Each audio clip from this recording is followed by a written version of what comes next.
Walang nakikitang mali sa ginawang hakbang ni Pangulong Bongbong Marcos na pagkalooban ng pondo ang Office of the Vice President o OVP. Ito ang binigyang diin ni dating Presidential Legal Counsel Attorney Salvador Panelo sa kanyang programa sa SMNI. Kaugnay ito sa pagkwestiyon ng Makabayan Block sa Kamara kung saan ginamit ng pangalawang Pangulo ang 125 million pesos na confidential fund noong December 2022.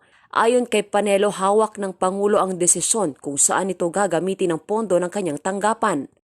Pondo ng Office of the President, discretion niya to disburse it, provided yung purpose mo ay security, ibibigay ko sa kung kanino ko gusto, kung baga, iuutusan ko. Dahil Office of the President, executive, ano bang Office of the Vice President, may executive din yan. Kaya gawin mo yan.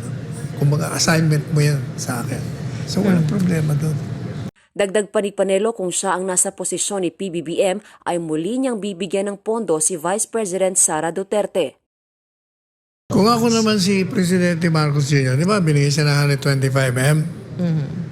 Na sinasabi nilang mali. Hindi mali yun. Ever since sinasabi ko, paano naging mali yan? The intelligence confidential funds is with the Office of the President.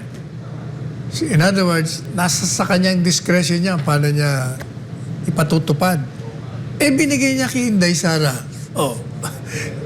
Gawin mo yan, yung para sa seguridad.